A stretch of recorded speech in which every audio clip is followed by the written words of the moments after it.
In 2013, the CIA did something they had never done before in American history. They admitted Area 51 exists.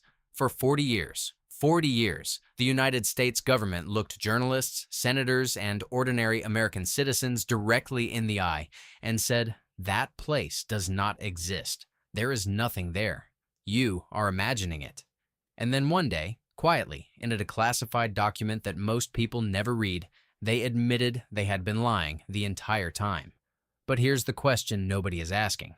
If they lied about it existing for 40 years, what are they still lying about right now? Because I promise you, the aliens? That's not even close to the strangest thing connected to that base. Stay with me, because by the end of this video, you will never look at the Nevada desert the same way again. Later in this video, I'm going to tell you about a man, a scientist with verified credentials, who claims he worked on a craft inside Area 51 that did not use any propulsion system known to human science. No engine, no fuel, no exhaust, nothing.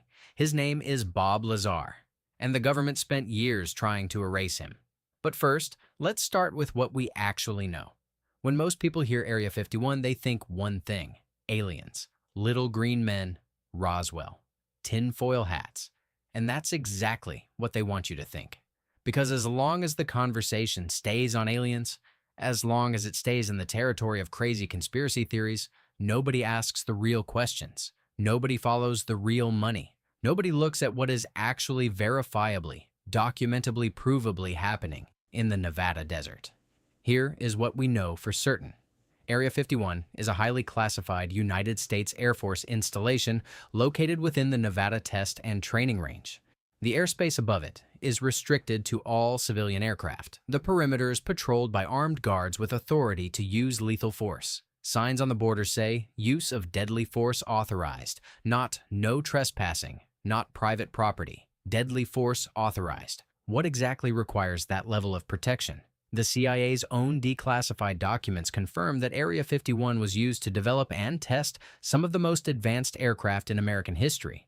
The U-2 spy plane, the SR-71 Blackbird, the F-117 stealth fighter, all real, all verified, all developed in total secrecy. But those same documents quietly acknowledge there are programs currently operating at the facility that remain fully classified. No public name, no public budget, no public oversight. So the question isn't whether secrets exist at Area 51. The question is how deep they go. From public satellite imagery, partially obscured and in some areas deliberately blurred, we can see a massive complex. Multiple runways. The longest runway is nearly 6 miles long. 6 miles.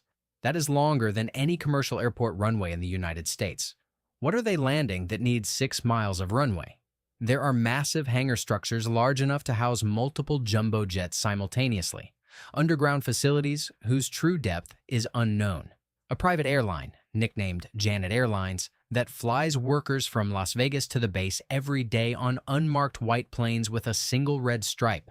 No flight numbers, no passenger manifests, no public records. Thousands of people work at Area 51. They sign NDAs so severe that many cannot tell their own families where they go every day. The base effectively does not exist in their public lives. And the surrounding Nevada Test and Training Range covers 4,531 square miles, larger than the state of Connecticut. They did not build all of that to test old spy planes. Now, Bob Lazar. In 1989, a man appeared on a Las Vegas television station and made claims that should have been dismissed immediately as the ravings of a lunatic. Instead, what happened next was one of the strangest verified stories in American history. Bob Lazar said he was a physicist hired to work at a facility adjacent to Area 51 called S4. That at S4 he was tasked with reverse engineering the propulsion system of a craft that was not made by human hands. He described the craft in specific technical detail. He described an element, element 115 on the periodic table, that he claimed was used as a fuel source, an element that in 1989 did not officially exist. In 2003, element 115 was officially synthesized and added to the periodic table. It is now called moscovium. Bob Lazar described it 14 years before it existed. The government's response was immediate. His employment records at Los Alamos National Laboratory disappeared. His physics credentials disappeared. His birth certificate disappeared. His school records disappeared. A man who had lived a normal documented American life suddenly had almost no paper trail. Investigative journalists eventually found his name in a Los Alamos phone directory from the period he claimed to work there. Piece by piece, his story held together in ways that pure fabrication simply does not. Bob Lazar has never changed his story. Not in 35 years. Not under pressure. Not for money. Not once. You decide what that means. A group of civilian contractors working construction at Area 51 are exposed to something. Toxic chemicals, burning waste materials, unidentified substances that leave them with severe skin conditions, neurological damage, and respiratory illness. They sue the United States government. The government invokes the state secrets privilege, the most powerful legal tool in the American system, allowing an entire lawsuit to be dismissed on the grounds that even discussing the case in court would threaten national security. The workers cannot learn what they were exposed to. Their doctors cannot learn. Their families cannot learn. 2 of the workers die. Their widows continue the lawsuit. The government continues to invoke state secrets. President Clinton signs a classified presidential determination every single year, exempting Area 51 from federal environmental disclosure laws. Every year, signed personally by the president. Think about that. The President of the United States personally signs a document every year specifically to keep the contents of that base hidden from American courts and American citizens.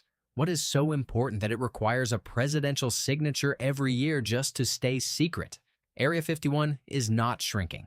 It is growing. Satellite imagery shows significant new construction, new hangars, new runways, new underground access points. The restricted airspace has been expanded. Whatever they were doing there 30 years ago, they are doing more of it now. The UAP hearings in Congress in 2023 produced something remarkable. A former intelligence officer named David Grush testified under oath that the United States government is in possession of non-human craft and biological material. Under oath. Before Congress. He said the programs involved operate outside of normal congressional oversight, that even senior members of the intelligence community have been denied access.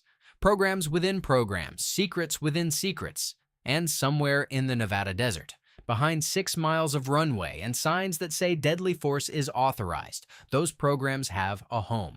The newest restricted sections of Area 51, the ones appearing in satellite imagery over the last 5 years, what are they building in there? Whatever it is bigger than what came before.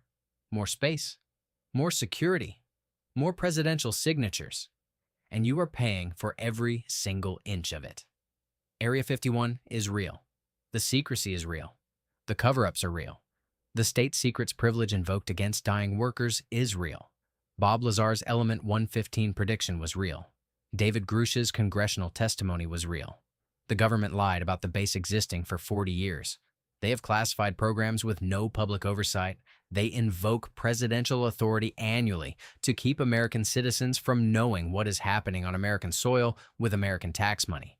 And whatever they are building out there right now, they have decided that you do not need to know about it. The question isn't whether Area 51 has secrets. The question is whether you are okay with never knowing what they are. First, hit that subscribe button. Every week, we go deeper into the stories that powerful people spend millions keeping quiet. Second, drop a comment right now. What do you think is actually inside Area 51? Alien technology? Secret aircraft? Something we haven't even imagined yet? I read every single one. They lied for 40 years, and they're still lying.